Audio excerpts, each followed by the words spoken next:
What is up, health enthusiasts? It's Coach Lamby here for Working Weights LLC, your guide to strength, health, and all things nutrition. I am joined, as always, by my co-host, Dwayne Ulrich, Hey aka guys, Poppy Doral. that's right. Today, we are going to talk about how to lower your cholesterol.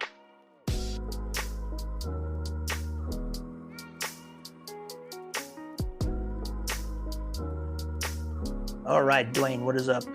I am all about lowering cholesterol, man. Yes. Yes, and I want all our viewers to know that we're working on a blooper reel, which yes, we have a blooper reel. Yeah, look for that to come out in the near future. All right. Yeah. So, kind of had a mention about, so we had a couple of podcasts dealing with cholesterol and meat and blood cholesterol. And somebody was like, well, hey, man, this is all great. What am I supposed to eat in order to lower cholesterol? So I thought, well, yeah, that's pretty good. Let's maybe start putting out some how-tos on getting people moving in the right direction in their goals. Let me share my screen. I do have a couple things that I want to that we'll go over first. Let's get out of that one. So these are some things that I saw this week. So these are new publications, and we have one here: compliance with U.S. government nutrition advice and concurrent obesity trends using nurses' health study data from 1980 to 2011. And so this is stuff that we've already covered. So we went over the 1977 dietary guidelines. And then we also looked at that red meat study that looked at the Nurses Health Study 1 and Nurses Health Study 2. So coming out of here, we can read in the background, beginning in 1977, the U.S. government began formally issuing dietary advice, a main objective of which was to reduce and prevent the prevalence of obesity in American population. Concurrently, the Harvard School of Public Health began conducting dietary intake surveys and collecting body mass index data on female nurses in the Nurses Health Study 1 and 2. The objective of this particular publication is they aim to assess whether compliance with the nutritional guidance from the U.S. government to restrict dietary intake regarding total fat, saturated fat, and cholesterol was meaningfully associated with the prevalence of obesity. And so they analyzed the Nurses Health Study 1 and 2, and they kind of split everybody into two categories. One was the people who complied with that guidance on fat, total fat, saturated fat, and cholesterol, and then the other group was the ones who did not comply. And so what did they find? So the mean and median BMIs for both compliers and non-compliers increased throughout the sample period, and the BMI distribution shifted towards obese and severely obese overall and for an age-controlled subset compared to the 1980 Nurses Health Study 1 and 1990 Nurses Health Study 2 baselines. Compliers, so those people who were following the guidelines on fat, had slightly lower mean BMI increases compared to non-compliers, but saw a relatively higher increase in the growth of the prevalence of compliers whose BMI grew to over 30. They found no linear relationship between fat proportion and concurrent BMI. Their conclusion: guidance from the U.S. government to limit fat, saturated fat, and cholesterol consumption was widely adopted by American female nurses during the study period. Our results show that compliance with this guidance had little, if any, effect in mitigating population-wide BMI increases during our study period. Wow. So let me get your takeaway. Well, I don't have a takeaway yet. I'm kind of confused. And looks like why. So both compliers and non-compliers, so the BMIs for both of them increased somewhat through the sample period, and I'm not really sure why. I'm not sure why. So wrap my head around that. So this is kind of going around in the groups that are. We covered this when we went over the dietary guidelines. The ones who blaming the whole obesity epidemic on the guidelines. The problem didn't start until those things came out, and those things recommended reducing fat, and that's what caused this obesity problem. And so what they're showing here is like, well, they're taking those nurses' health studies and splitting it up into compliers and non-compliers and who followed the recommendations on fat and whether or not that helped with BMI. Now, on, just reading it at first here, we might go, well, shucks, people who did comply didn't really see much of a difference than those who didn't. It was a little bit less, but not that much. But given that we did go over our 1977 dietary guidelines. Well, I just want We- to toss. I know I'm butting in. I shouldn't do that, but Go ahead. so when we looked at 1977 and we looked at the newer one, which was 2007, 2015 to 2015. 2025. Yes. So I think we just proved that it's not the guidelines issue, because both versions of the guidelines were pretty close to each other and advocated eating good food and a healthy diet. So they can't blame it on the dietary guideline. Prove that. Well, so they're saying here that the people who did comply with the guidelines really didn't see any of a difference than the people who did not comply. Right. So going back to our guidelines here, now what they looked at is those who complied with the recommendations on total fat, saturated fat, and cholesterol, and whether or not that had an effect on BMI. But if we go back to our 1977 guidelines and we look on why the recommendations were for what they were for fat, saturated fat, and cholesterol, we're going to read from the highlighted area here. The amount of plasma cholesterol, that is cholesterol in the bloodstream, has been shown to be a good indicator of risk of heart disease. That is, the higher one's plasma cholesterol, the higher one's risk of having heart disease. Likewise, the lower one's plasma cholesterol, the lower one's risk of having heart disease. Research indicates that diets high in cholesterol and or high in saturated fat raise the total plasma cholesterol levels. Conversely, a low cholesterol diet and or one high in polyunsaturated fat tends to lower total plasma cholesterol. This research indicates that altering the saturated fat intake has a larger impact on the level of plasma cholesterol than does altering the intake of cholesterol. So we have to ask the question, why was the recommendation for fat, saturated fat, and cholesterol, what was that meant to achieve? And we see here that the purpose was to reduce the risk of heart disease. Right. It had nothing to do with BMI or obesity, right? Ah. So we can go back up. Now, they did have specific mention to obesity and overweight, and we can see that they included a new goal, which was to avoid overweight, consume only as much energy or calories as is expended. If overweight, decrease energy intake and increase energy expenditure. So the guidelines recommendation on preventing obesity and reducing obesity was specifically on the management of calories, not fat. The recommendation for fat was about heart disease.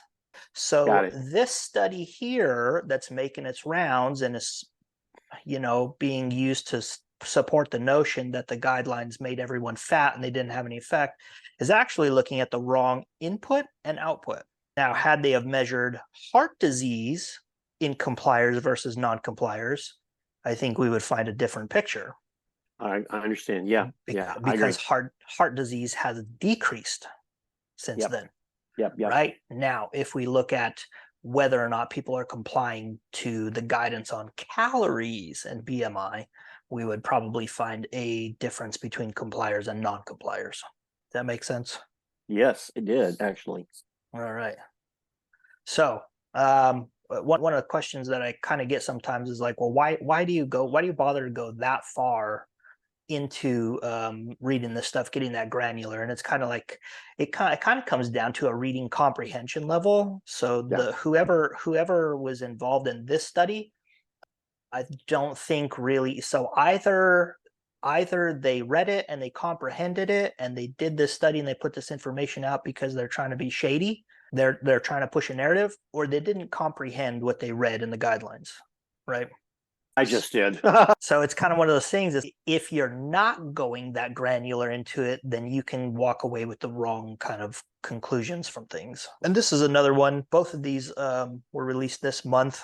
So November, this is in JAMA, the Journal of American Medical Association, A Food is Medicine Approach to Disease Prevention. And I'm going to link these in the show notes.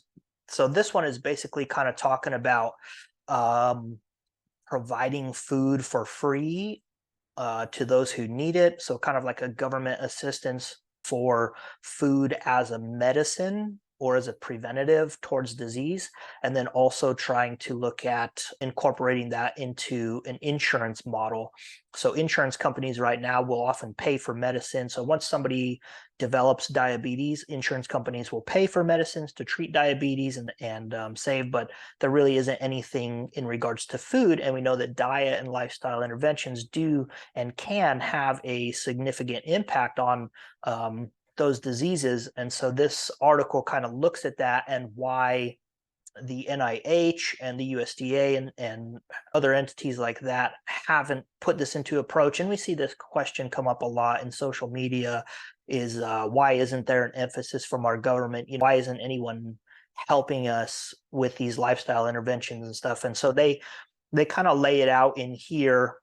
They kind of say like, well, number one, people who are given assistance either through the government or by insurance companies to get their medicine, take statins, for example. People generally tend to stop taking statins after about 2 years, even though it has an immediate effect that they're able to see and feel. People generally tend to stop taking medication. So there's not a lot of evidence to suggest that if we were to provide food for free for people, that could help with their lifestyle and reduce the prevalence of diseases. There's really no data out there showing that that people are actually going to eat it and that it's going to be beneficial. So this is a good article. It lists a whole bunch of reasons as to why the government isn't putting a bigger emphasis on this. It's kind of like, well, if we devote all of this money, there really isn't good evidence showing that there's going to be a return on that in the public health. That hit home? Yes, it did. I thought I saw something in one of the previous paragraphs, but I was wrong. Oh. I was looking for that number one, and I also caught real quickly a couple paragraphs back. I caught how much money they're currently putting towards, or government entities are putting towards that the food is medicine programs now, which yeah. So right now the NIH invests $1.9 billion in research. Yeah. And they talk about, calls for more funding, for more, research, more funding, more this, more that. And then later in this article, and it's not very long, I highly recommend everybody go out and read it. It's just a few paragraphs, but it's just kind of like, it's good to read this stuff because you get the opinion from the government side or the people who are making our recommendations. You get their opinion on this in these articles. And this is often what's missing in the public discourse, where we're questioning the government's motives or why they have made certain recommendations, is people aren't reading these articles that they're putting out, or the guidance that they're putting out, the reasoning they're making recommendations or not making certain recommendations. And so once you read something like this, you get a better understanding of where we're at, why they're doing the things we're doing. So I just felt like these two would be good things to the beginning of our topic today. Right. Oops, I'll have to get that one back up, but I'll link it in the show notes for everybody. So, all right, let's get into talking about how to lower cholesterol. Let me pull up my mind note here. Let's make that a little bit bigger, brother. There you go. That's good. Whoa, that's good. Yeah, I can see that. Sure. Okay.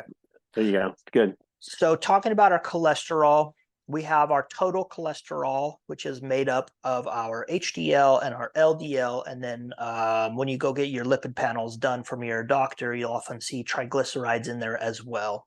So we're going to talk about how to improve these markers through diet or lifestyle interventions, and hopefully give you guys some practical things that you can walk away with and make some changes that are going to improve your lipid panels. So in regards to HDL, we went over the cholesterol and muscle gain episode, and we saw that there was kind of this suggestion that raising HDL is good. HDL doesn't seem to be a very good marker for much, especially if it's out of range, too high or too low. Now we have had clinical interventions in the past where they looked at raising HDL through pharmacological medicine to raise HDL, in seeing if that would help with heart disease or cardiovascular disease outcomes. And it really didn't do anything. It really didn't. And so what they kind of learned from that is that even though we may see a raise in HDL, that doesn't necessarily mean that it's going to translate to something. So it kind of gives us the suggestion that the amount of HDL isn't as important as how effective that HDL is working.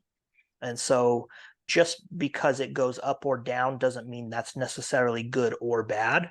And like I say, we have a range for that. We have below the range and above the range. And we kind of find that being within that normal range, within that reference range, seems to be the best on long-term outcomes. All right. The HDL levels also seem to be concordant, which means that they tend to follow LDL levels. So as LDL goes up, you'll also notice HDL will tend to go up as well. Not all the time, but it kind of does. And you can raise HDL by replacing unsaturated fat with either total carbohydrates or saturated fats. But again, just doing that just to raise HDL because it is quote unquote protective actually doesn't translate to long-term outcomes. So we're going to talk about lowering LDL, and this is probably one of the big things that most people are going to be concerned with here, okay? So the LDL, the largest effect that we see in lowering LDL comes from replacing saturated fat with polyunsaturated fat. Now, it doesn't come from lowering total fat, okay? Hopefully I can make this clear. If you're currently consuming 30% of your daily calories is fat, okay, and let's say that 15% of that is saturated fat, replacing some portion of that saturated fat with polyunsaturated fat seems to have the biggest effect on lowering cholesterol. So your total fat is still 30%, but where saturated fat was 15 before, now it's like 7, okay? But total fat is still 30%. Am I making that clear? Yes. Okay. So the total fat number by itself is not the indicator. It's whether or not you've lowered the saturated fat. Yes. And increased like polyunsaturated fat. Yes. We're not switching from whatever your current fat intake is to a lower fat diet. We're just replacing. Right. So we would be replacing butter with a high polyunsaturated fat margarine, right? Or we're replacing butter with olive oil. So that's what I'm talking about. So if it's 200 calories from butter, we're replacing that with 200 calories from a polyunsaturated fat. On the flip side, quick question would be, so say you lowered your total fats from 30 to say 20%, and but your saturated fat was still real high, and polyunsaturated fat was low. So just lowering total fats still isn't a health move, is it? I mean, it's better than 30, but yeah, it's but still you're still not running going a high to risk. Yeah, if your saturated fat content is still high, so let's say that in this case where it was 30% before and we went down to 20%, if your total saturated fat was 20 grams and then we reduce it to, let's say, 18 or 17, you're not going to see a very big change in your LDL. Right. So the bigger change comes in leaving the total fat alone, but getting your saturated fat way down. And that comes by replacing fat sources. So we're talking about butter, right? Yeah, about butter instead of butter. So and then instead of coconut oil, using some other unsaturated fat in place of that, instead of animal sources of fat, we're eating more avocados and nuts and things. Right. All right. So the biggest effect we see is from replacing saturated fat with a polyunsaturated fat. The second largest effect comes from replacing saturated fat with monounsaturated fat. And that monounsaturated fat specifically being from vegetable sources. And we also see a good benefit from dairy sources, but not so much from other animal sources, okay? If we think about polyunsaturated fat versus monounsaturated fat, so olive oil or avocado oil would be good sources of monounsaturated fat, whereas something like canola oil or safflower oil or something would be a good source of polyunsaturated fat. Got it. Even though both of them have a little bit of each. So that would be a way to think about it. Okay. Cool. The third largest effect comes from replacing saturated fat with whole grains. So that's where you're talking about we reduce total fat from 30% to 20%. If we replace that 10% of fat, that saturated fat, with whole grains, we would see an LDL lowering effect, but it's not going to be as high, okay? Got it. Now, if we replace that saturated fat or that total fat with refined grains and sugars, we actually don't see any change at all, really. And in some instances, it actually goes up a little bit. Right, right. And then I have this one highlighted here. So let me see if I can. So reformulation initiative for partial replacement of saturated with unsaturated fats in dairy foods attenuates the increase in LDL cholesterol and improves flow mediated dilation compared with conventional dairy. This is the RESET study. And so in this study, what they did is they took some dairy products, and this is a crossover trial. So everyone was their own in control. So you don't have a control group and an intervention group. Everyone did everything. And what they did is they took the saturated fat component of dairy and they removed that and they replaced it with polyunsaturated fat, and they looked at what effect that had on LDL. And so by removing that saturated fat and replacing it with polyunsaturated fat, we saw decreases in LDL and reduction in cardiovascular disease. Okay, so we know that reducing saturated fat and replacing it with polyunsaturated fat has a pretty significant effect on lowering your LDL. And this is a good study to look at that, because it's the same thing, right? It's dairy. It's not two different sources of things.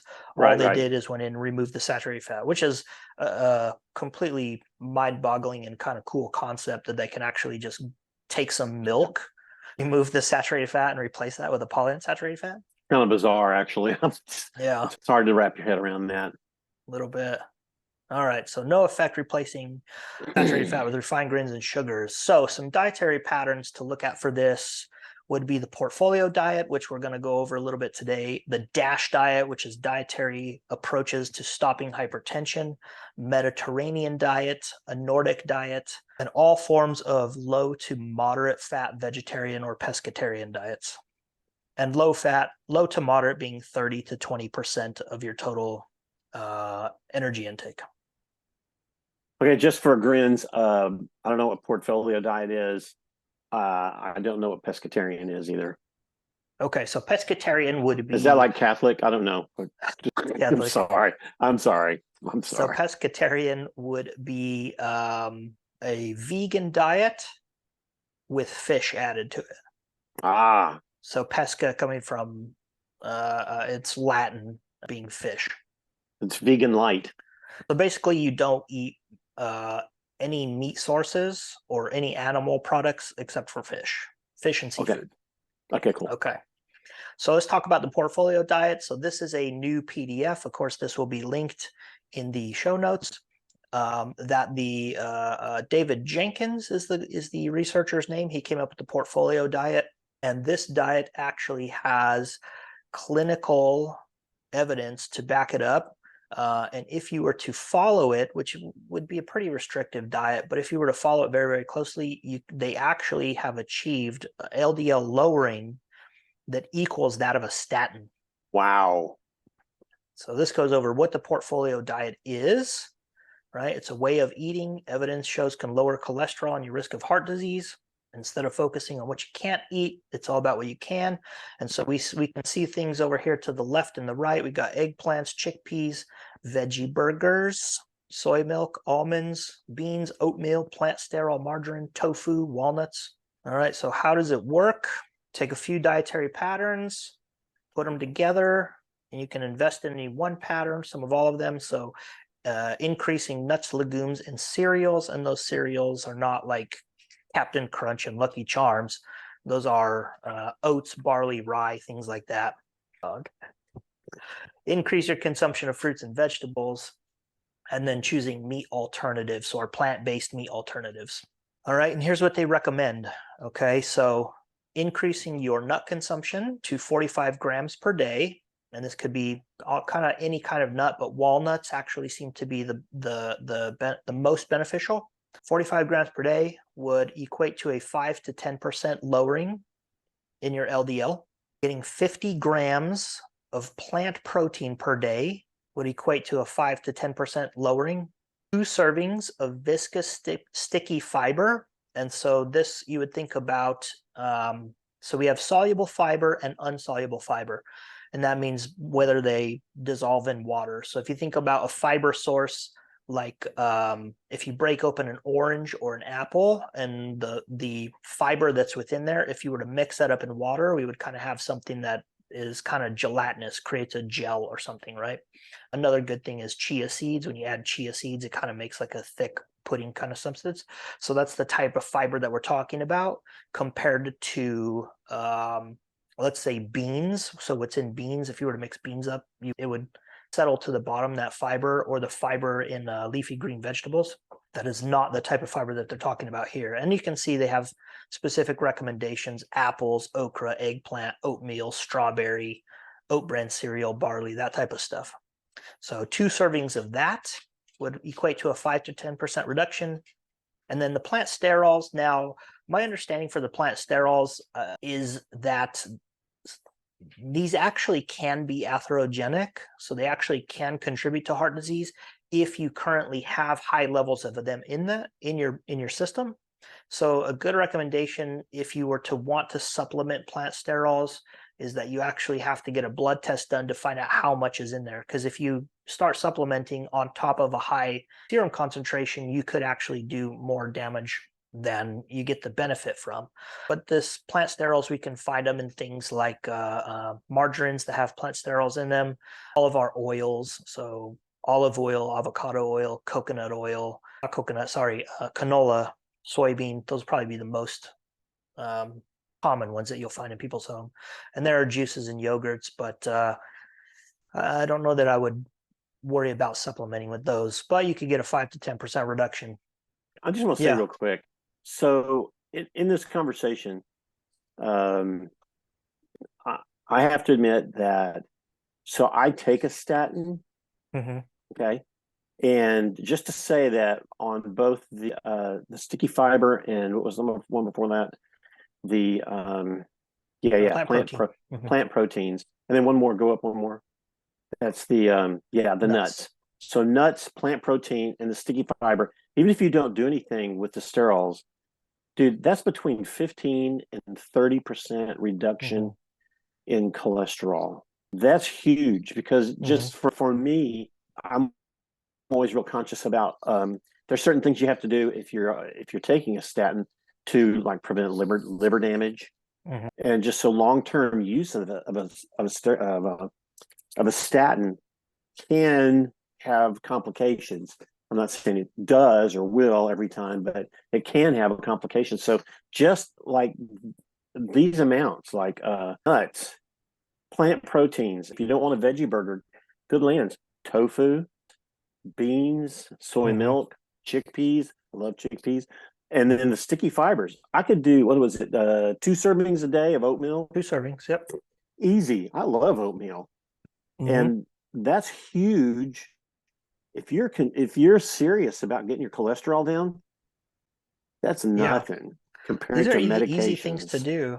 We looked at the swap meat trial, and just by replacing red meat with the Beyond Burger and would we say once or twice a week, maybe 3 times tops, and you just huge change. In the swap meat trial, they replaced all of their red meat with plant-based alternatives, but they saw a 10-point reduction in LDL. That's kind of significant. So the cutoff for LDL is 100. We ideally want to be below 70. So if you were at 110, if your LDL was 110, 109, just by replacing all of your red meat with these plant-based meat alternatives, you could get yourself into that normal range, right? Inside the reference range. So that puts you into a lower risk category just by doing that. Absolutely. And that's not even including adding any of this other stuff.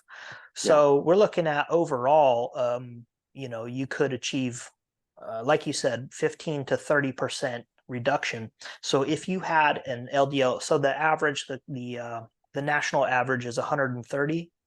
Yeah. So if you have an LDL of 130 and you put these steps into action, and let's say you actually achieved 30% reduction, that would bring you from 130 down to 91. Okay. And that's huge. That's huge. All right, so great PDF here on the portfolio diet and specifically looking at how to lower your LDL cholesterol. And again, we have the dietary patterns here. So if you were to look at how can I incorporate this into my diet, how do I make that stuff taste good, be enjoyable? So you have all of these different dietary patterns that you can look at. So you can look for recipes online with these dietary pattern names. All right, we're going to talk about triglycerides. So this would be another thing independent of LDL. So you could actually have normal LDL, but have high triglycerides. So having high total cholesterol or having high LDL, we kind of reference that as hypercholesterolemia. And then you would have hypertriglyceridemia.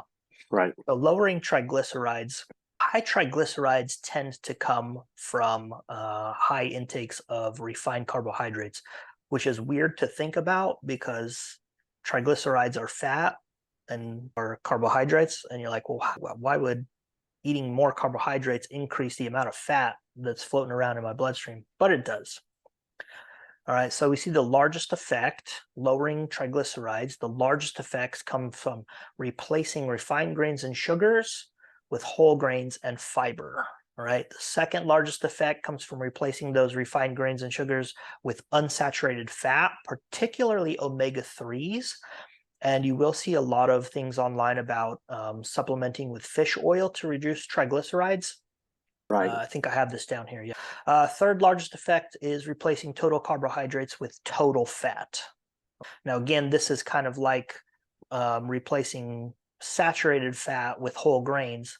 There's a reduction there, but it probably doesn't come out to be clinically relevant. And then we have the supplementing with fish oils. And so this actually, we do actually have, how to put it, medicinal quality fish oil that your doctor can actually prescribe. Some doctors prescribe to people with high triglycerides to actually lower the amount of triglycerides in there. I would recommend probably just trying to get that from your diet. So increasing the omega-3s from fish. So replacing red meat, poultry, and pork with more fatty fish. You can also do a supplement, EPA DHA supplement. And some dietary patterns to help would be a high-fat type DASH diet. And you can actually look these up. There are high-fat DASH diets, a higher to moderate Mediterranean, vegetarian, pescatarian, and portfolio diet. And so high-fat would be 30 to 45% of your intake would be from fat. Now, somebody might ask the question about ketogenic or very low carbohydrate diets. These would be really, really high fat. There does not appear to be superior results, specifically on triglycerides, coming from those diets or those dietary patterns, that style. And then the way people are doing them also tends to increase your LDL cholesterol. So you may see a triglyceride lowering effect, but you'll find that your LDL cholesterol goes up because people generally tend to eat a lot of saturated fat when they do those diets. Wow. So you may achieve a benefit from one, but then you're increasing your risk from the other. All right, some other things that help. Exercise lowers all of this stuff. Stop smoking and using tobacco lowers all of it. And reducing alcohol consumption lowers all of it. Weight loss lowers all of it. Now, in regards to HDL, again, so I want to stress this because there's a lot of bad information on HDL out there. Moderate alcohol consumption has actually been shown to increase HDL cholesterol. And both of those things together have been associated with colorectal cancer and some other cancers. Okay, so this, when you hear somebody online talking about raising your HDL, like we read in the article on the cholesterol and muscle gains thing, there's kind of notion like, well, your HDL goes up, so that's good. We don't see benefits from that, from raising HDL. So I just want to try to drive that home. All right. And so how can we incorporate some of these things and know that they're going to work? All right. So you would get, if you don't have one already, I would suggest getting some lab results, getting that lipid panel done. If you are concerned with lowering any of these things, you probably already have it and your doctor has probably advised you to work on lowering these things. So you have a before, and you would start by making 5% changes. Okay. So in terms of LDL, lowering your LDL, you would work at reducing about 5% of your total saturated fat and replacing that with polyunsaturated fat. So these would be easy things to do. Okay, so let's say that you're eating, I think the average is about 20 grams of protein per day. Right. And so you would replace 5 of that. I would just go ahead and look at replacing around 5 grams of saturated fat with polyunsaturated fat. And so that equates to a 1 tablespoon of butter is 14 grams. Right. So we're talking about a third of a tablespoon of butter, making that Yeah. substitution.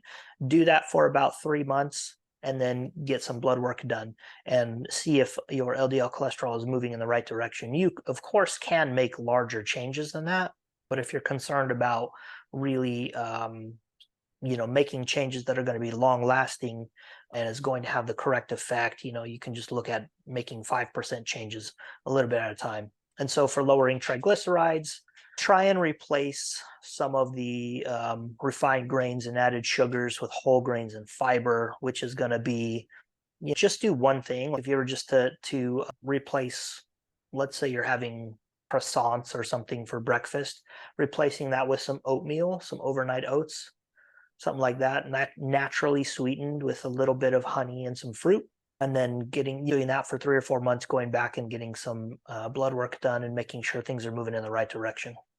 All right, so that is about it for today, man. Good stuff. Yeah, nice short one here. All right, so I hope you guys put this stuff into action. Of course, if you have questions on any of this stuff, you can always contact me, Dustin Lambert at workingweights.com. So hopefully, well, I don't think I blew anybody's mind with any of this stuff today, but hopefully somebody takes something from it. I'm going to take something from it for sure. Just looking at lowering the saturated fats, the polyunsaturated with those differences in within those fats as far as your total fat intake for the day. That was interesting to me. And clues me in on some things. Maybe get the focus on that for myself. Even cutting down on some just straight up butter. Gosh, I got to say, I'm just like in the last month, man. I've been hitting butter pretty hard. We've had a lot of croissants laying around the house. Well, okay, not around the house, but we've had a lot of croissants in the kitchen. And man, I love putting butter on a croissant and just cutting that back alone, just a third of what I was using is a huge change. And then for those of you out there that maybe just tuned in, but so the changes in that diet, if I can get anywhere between 15 and 30% to lower my LDL, that'd be awesome. So yeah, I think we're going in here. So one of the trouble people are going to have would be getting this 50 grams of protein a day. And that's going to require a significant amount of change on people's diet. You really do have to just stop eating meat, basically, and getting a lot of it from plant protein. But I recommend that to all of my, well, not 50 grams, but I try and recommend it to all of my clients or anybody I talk to is, look at trying to get between 5 and 15 grams of protein each meal from a plant source. And so an easy way to do this would be a half a cup of beans. That's about 5 grams. Right. A half a cup of whole grains. And this can be in the form of rice, or they sell these medleys that generally come frozen. Everything's ready to be microwaved. I think Uncle Ben's actually has one too, like a whole grain trio or blend. So you'll generally get about 5 grams from a half a cup of that. And then, you can add some vegetables to your plate. I think a cup of broccoli has about 5 grams. A cup of spinach has about 5 grams. So you can add those things. And that's 15 grams of protein right there. Yeah. And if you are concerned with building muscle or losing fat, staying lean or whatever, we now can reduce that 15 grams of protein. So let's say I'm trying to get 30 grams of protein in my meal total. Right. Where most people are going to be getting that from meat, right? They're just flat out looking at 30 grams of protein from a meat source, and then they add stuff to the side. But putting the emphasis on these plant proteins, getting that 15 grams in there, you can already see how much food that is, right? Half a cup of beans, half a cup of whole grains, and an entire cup of green vegetables like broccoli or spinach. That's a lot of food. Now I can reduce the amount of protein that I'm getting from this animal source, which is also reducing the amount of saturated fat. Okay, so you can see how things can shift very easily there. Yeah. And you can even replace that. You can even replace that animal source of protein with something like tofu or these plant-based meat alternatives. And now you've really reduced the amount of saturated fat in your diet. You throw some canola oil on that stuff that you're cooking it with. And you can very, very easily get to this point where you're changing your LDL cholesterol. And if people see that as a difficult thing to do, which at first glance, I'm going, holy cow, that's a big change. But what if you just do it in increments? So instead of trying to get 20 grams, to get 20 grams of red meat protein, just cut it to 10 and increase your vegetables, or cut it to 5 and increase your vegetables. So I would just look at adding these things into your diet. So you'll find 45 grams of nuts. It's not a super lot, but it is kind of a lot. So if you just started adding nuts to your daily diet, you're going to find that you're less hungry, especially if you get this stuff first thing in the morning, right? So let's say you're adding nuts to your oatmeal, or maybe like I like my Greek yogurt and my fruit in the morning, and sometimes I add nuts to that. You're going to find that you're less hungry later on, right? So you start doing that, you're less hungry, you eat less of other stuff later in the day. You start working on increasing your amount of plant protein, right? So you're like, okay, I'm going to start adding half a cup of beans to my meal every time I eat. You're going to find that you're less hungry and you eat less of these other things. So just by adding these things into your diet rather than looking at subtracting things, you'll find that you end up subtracting things, just kind of as a result of adding these things in. So I have a lot of people who are concerned about, as I tend to make recommendations at increasing plant protein, we start to worry about, well, how many calories I have during the day. I only get so many calories, and if I'm not getting enough protein, and I always tell them, like, look, these things I'm recommending, beans, whole grains, and vegetables that are high in protein, are not associated with weight gain. So yes, this one meal where we're replacing a large portion of animal protein and plant protein, yes, that one meal has more calories than it did before, but you're eating less calories overall total because we're increasing the amount of volume and the amount of fiber and everything that was missing from your diet. Right. Yeah. Cool. Cool. Very good. That's good stuff. Mind blown. Yes. There we go. My mind's blown. By the way, just for those of you that are looking at it, I've been sitting here taking notes. If you see me looking down, I'm like, oh, I need to do that. So good stuff, man. I love my yogurt. I love my oatmeal. But I've got some changes that I'm going to make. So very cool. All right. Very cool. So I think maybe for this month of December, we'll just focus on kind of these guides on how to incorporate these things into your life and how to address specific things. So maybe next week we'll talk about lowering blood sugar.